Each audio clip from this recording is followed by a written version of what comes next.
नमस्कार, मैं Anushree Bharti सुरागिला news channel से आपका स्वागत करती हूँ। आज की प्रमुख खबरें संक्षिप्त में इस प्रकार हैं। अक्षय कुमार उत्तराखंड की नैसर्गिक सुंदरता से प्रभावित, मुख्यमंत्री धामी ने किया रोड शो, उम्मीदवारों ने चुनाव प्रचार किया तेज, टोल प्लाजा कर्मचारियों पर हमला। अब समाचार विस्तार से। देहरादून में बॉलीवुड स्टार अक्षय कुमार ने मुख्यमंत्री पुष्कर सिंह धामी से भेंट कर निकट भविष्य में उत्तराखंड में ही घर बनाकर रहने की बात कही। अक्षय कुमार ने 31 साल की फिल्मी करियर में उत्तराखंड को बहुत ही खूबसूरत स्थान बताया। उन्होंने कहा कि वह उत्तराखंड की नैसर्गिक सुंदरता से प्रभावित हैं। मुख्यमंत्री ने राज्य के युवाओं, पर्यटन व अन्य विषय पर बात की। संवाददाता मनोज कुमार की रिपोर्ट। क्यों चैंपियन, कैसी थी तुम्हारी आज की रेस? सेकंड आया। ओह, अरे पोता किसका है? Try this। देवरपन पुदीना ब्लास्ट। मम्मी, ये आपके लिए देवरपन चिप्स टैंगी टमाटो।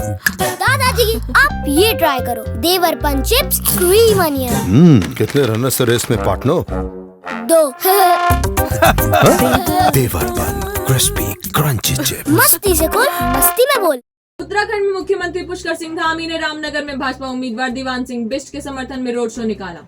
मुख्यमंत्री धामी का रोड शो लखनपुर चौराहे से शुरू होकर मुख्य मार्ग से होते हुए पुरानी तहसील तक पहुंचा। इससे पहले पूर्व मुख्यमंत्री तीरथ सिंह रावत ने भी रामनगर में प्रचार किया था। संवाददाता कैलाश सोयल की report. Clean and green Kashipur के राष्ट्रीय संरक्षक सुखदेव सिंह नामधारी से संस्था के पदाधिकारियों ने शिष्टाचार भेंट की। भेंट करने वालों में संस्था के प्रदेश अध्यक्ष विकी कुमार सौदा, प्रदेश कोषाध्यक्ष ओम प्रकाश बिश्नोई, अमित खन्ना आदि शामिल थे। उन्होंने कहा कि विकी कुमार सौदा के नेतृत्व में संस्था का विस्तार हुआ है। उन्होंने संस्था द्वारा पर्यावरण से जुड़ी मुहिम चलाने के लिए बधाई दी। काशीपुर विधानसभा क्षेत्र से कांग्रेस के उम्मीदवार नरेंद्र चंद सिंह ने रामनगर रोड की कॉलोनियों में घर घर जनसंपर्क किया। इस दौरान उनके साथ पूर्व सांसद एवं नरेंद्र चंद सिंह के पिता केसी सिंह बाबा, पार्टी हाईकमान से आए विधानसभा क्षेत्र प्रभारी संदीप देवास और पार्टी के पदाधिकारी एवं कार्यकर्ता। काशीपुर विधानसभा क्षेत्र से बहुजन समाज पार्टी के उम्मीदवार गगन काम्बोज ने मोहल्ला अली खां में जनसभा को संबोधित करते हुए कहा कि विधायक बनने पर वह काशीपुर का नक्शा ही बदल देंगे और भाजपा विधायक ने जो कार्य 20 साल में नहीं किए वह 6 महीने में कर देंगे। काशीपुर विधानसभा क्षेत्र से भाजपा के उम्मीदवार त्रिलोक सिंह चीमा ने वैशाली कॉलोनी, खड़गपुर, देवीपुरा में व्यापक जनसंपर्क किया। उनके साथ कमलजीत सिंह, विजेंद्र कुमार, मोहन बिष्ट, हितेंद्र भटनागर, सुभाष शर्मा, महेश वर्मा, डॉक्टर विवेक सारस्वत आदि शामिल रहे। आम आदमी पार्टी के काशीपुर विधानसभा क्षेत्र से उम्मीदवार दीपक बाली के समर्थन में पार्टी कार्यकर्ताओं ने टीम बनाकर शहरी व ग्रामीण क्षेत्र में प्रचार किया। इस दौरान नुक्कड़ सभाएं करके दिल्ली की तर्ज पर काशीपुर में विकास कार्य करने का भरोसा दिलाया। खटीमा विधानसभा क्षेत्र से कांग्रेस के उम्मीदवार एवं पार्टी के प्रदेश कार्यकारी अध्यक्ष भुवन कापड़ी को महाविद्यालय के छात्र नेता नीरज कन्याल ने युवाओं व छात्रों के समर्थन का भरोसा दिलाया है। संवाददाता गुरदीप सिंह की रिपोर्ट। युवा जो 12th पास किया है वो अपने एडमिशन को लेके परेशान है, जो आगे की पढ़ाई कर चुका है वो रोज़गार को लेके परेशान है और घर वाले महंगाई को लेकर परेशान है। तो आज का युवा पढ़ा लिखा है, आज की तकनीक को समझता है, सोशल मीडिया से लेके सब कुछ उसके हाथ में है, दुनिया की पूरी खबरें अपने मोबाइल पर वो देख सकता है। उत्तराखंड का युवा जागरूक है, वो समझ रहा है कि ये सरकार युवा विरोधी है, ये सरकार रोजगार विरोधी है, ये सरकार समाज विरोधी है, क्योंकि सब लोग त्रस्त हैं। तो इसलिए सारा युवा अपने आप बिना कहे अपने आप इकट्ठा हुआ, अपने आप प्रदर्शन किया और किसी नेता की भागीदारी नहीं, सब लोगों ने खुद नेतृत्व किया है। तो आप समझ लीजिए, जब समाज का आदमी निकलकर खुद नेतृत्व करने लगता है तो उसमें निश्चित है कि परिवर्तन तय है। जी देखिए, जो पिछले 5 साल में युवाओं को ठगा गया है उसको देखते हुए खटीमा का पूरा युवा भुवन कापड़ी जी के साथ है और आप ये समझिए कि इसकी कोई भी रूपरेखा नहीं रखी गई थी, तब ये संख्या भुवन कापड़ी जी के लिए निकल के आई है। अगर इसकी रूपरेखा रखी जाएगी तो मैं समझता हूँ कि खटीमा के घर से एक एक युवा भुवन कापड़ी जी के नाम पे खटीमा पे रैली के लिए आएगा। किचा में चुटकी देवरिया टोल प्लाजा पर कार सवारों ने प्लाजा कर्मचारियों पर तलवारों से हमला कर दिया, जिससे कर्मचारी घायल हो गए। टोल प्रबंधक राहुल शर्मा की ओर से पुलिस चौकी में तहरीर दी गई है। संवाददाता राजू सहगल की रिपोर्ट। नहीं, देखिए, जो गाड़ी आई थी उन्होंने टोल देने से मना कर दिया, फास्टैग गाड़ी पे नहीं था। इसके बावजूद हमारे टोल कर्मी ने कहा आप या तो गाड़ी बैक कर लीजिए या ऑफिस में बात कर लीजिए। उन्होंने कुछ नहीं सुनी, लेन ब्लॉक करके रखी और बैरिगेट ज़बरदस्ती बैरिगेट हटाते हुए आगे बढ़ने लगे। कर्मियों ने उनको रोकने की कोशिश की तो उन्होंने तलवार निकालकर उस पर हमला बोल दिया। हमारे कर्मचारियों ने उसको बचा लिया, अदरवाइज उसको तलवार सीरियसली लग सकती थी।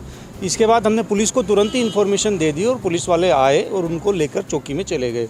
अब इसके बाद वो कोतवाली में है या चौकी में है, अब हमें पता नहीं है, और हमने FIR दे दी है। अभी कितने लोग थे? 4 लोग गाड़ी में थे। वो कितने कर्मचारी घायल हुए?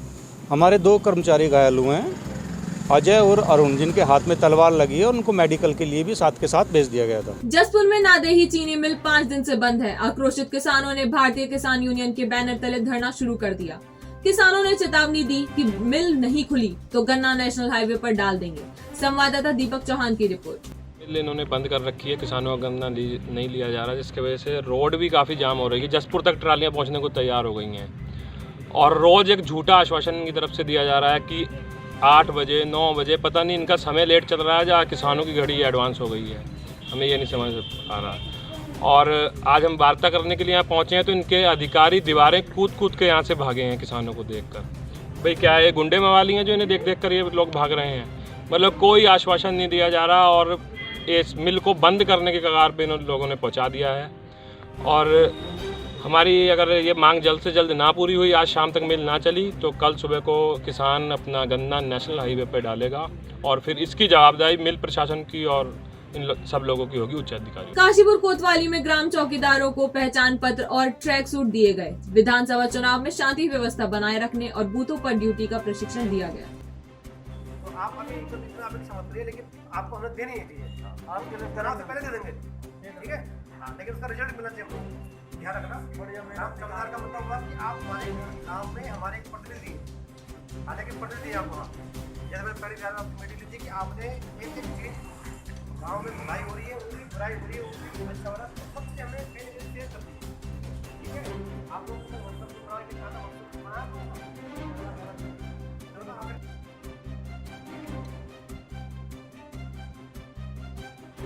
बाजपुर विधानसभा क्षेत्र से कांग्रेस के उम्मीदवार एवं पूर्व कैबिनेट मंत्री यशपाल आर्य ने वरिष्ठ कांग्रेसी नेता हरमिंदर सिंह ढिल्लन लाडी समेत दर्जनों कार्यकर्ताओं के साथ बन्नाखेड़ा, इटव्वा, गोबरा, बैतखेड़ी में जनसंपर्क किया और ग्रामीणों से कांग्रेस के पक्ष में मतदान की अपील की। इस दौरान ग्राम इटव्वा के पूर्व प्रधान मान सिंह व ग्रामीणों ने यशपाल आर्य को लड्डुओं से तोला।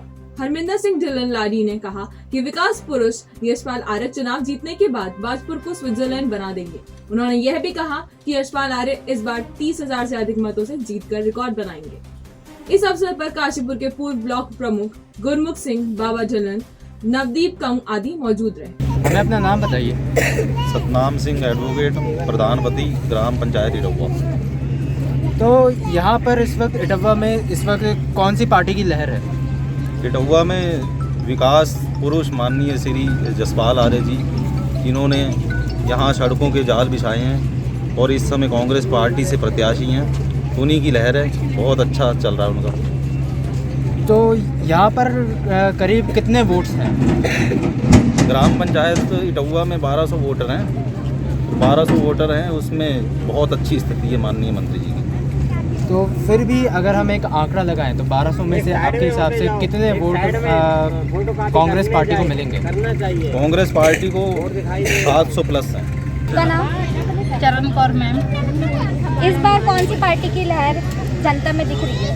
इस बार कांग्रेस पार्टी की लहर दिख रही है। प्रत्याशी यशपाल आर्य जी ने बहुत अच्छा विकास किया है और आगे भी करेंगे आने वाले टाइम में। लालकुआं विधानसभा क्षेत्र से भाजपा के उम्मीदवार मोहन बिष्ट ने जनसंपर्क के दौरान कहा कि कांग्रेस के लोग युवाओं को नशा बांट रहे हैं। पूर्व मुख्यमंत्री हरीश रावत सेलिब्रिटी हैं, जबकि भाजपा ने जमीन से जुड़े कार्यकर्ता को उम्मीदवार बनाया है। संवाददाता सचिन गुप्ता की रिपोर्ट। देखिए, हम लोग लगातार डोर टू डोर जाकर और नुक्कड़ सभाओं के माध्यम से लोगों के बीच में अपनी वर्तमान सरकार की नीतियों को लेकर जा रहे हैं। और हम बुलाते नुक्कड़ नाटक है और बन जाती जनसभा है वो, ऐसा लोगों का उत्साह है। हम नुक्कड़ सभा कहते हैं, लोग इतनी भारी तादाद में आ जाते हैं कि उसको जनसभा का रूप हो जाता है। और हमारी वर्तमान सरकार द्वारा किए हुए कार्यों को लेकर लोगों में ज़बरदस्त उत्साह का वातावरण है। और ये पहली बार होने जा रहा है उत्तराखंड के इतिहास में कि भारतीय जनता पार्टी की सरकार रिपीट हो रही है। अन्यथा यहाँ पर हमेशा बदल के सरकारें आती रही। लालकुआं विधानसभा क्षेत्र से कांग्रेस के उम्मीदवार एवं पूर्व मुख्यमंत्री हरीश रावत के प्रचार में युवाओं का समर्थन पाने के लिए हरीश रावत के पुत्र आनंद सिंह रावत ने कमान संभाल ली है।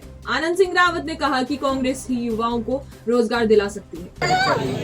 और लालकुआं में भी यहाँ की प्रबुद्ध और बुद्धिजीवी जनता बहुत ही जागरूक है और उनको पता है कि उनके एक वोट से हरीश रावत जी न केवल विधायक बल्कि प्रदेश के मुख्यमंत्री भी निर्वाचित होने जा रहे हैं। और जैसा कि सर्वे भी बता रहे हैं कि इस प्रदेश के 43% लोग हरीश रावत जी को मुख्यमंत्री के तौर पर देखना चाहते हैं, जबकि वर्तमान के जो भारतीय जनता पार्टी के मुख्यमंत्री हैं पुष्कर सिंह धामी जी, उनको केवल 29 लोग पसंद कर रहे हैं, 29% लोग पसंद कर रहे हैं। तो लालकुआं की जनता में बहुत जोश और उत्साह है हरीश रावत जी के यहाँ प्रत्याशी बनने पर और उनको पूर्ण विश्वास है कि हरीश रावत जी यहाँ से निर्वाचित होंगे, प्रदेश के मुख्यमंत्री बनेंगे। उत्तराखंड कांग्रेस के प्रदेश अध्यक्ष गणेश गोदियाल ने अल्मोड़ा के वरिष्ठ कांग्रेसी नेता रॉबिन भंडारी को प्रदेश सचिव नियुक्त किया है। रॉबिन भंडारी के प्रदेश सचिव बनने पर पीताम्बर पांडे, गोविंद सिंह कुंजवाल, मनोज तिवारी, प्रकाश चंद जोशी, पूरन सिंह रौतेला आदि ने बधाई दी। संवाददाता हेमंत सिंह मेहरा की रिपोर्ट। आज के लिए बस इतना ही। उत्तराखंड से जुड़ी सभी खबरों को जानने के लिए जुड़े रहिए सुरागीलाल न्यूज चैनल से। धन्यवाद।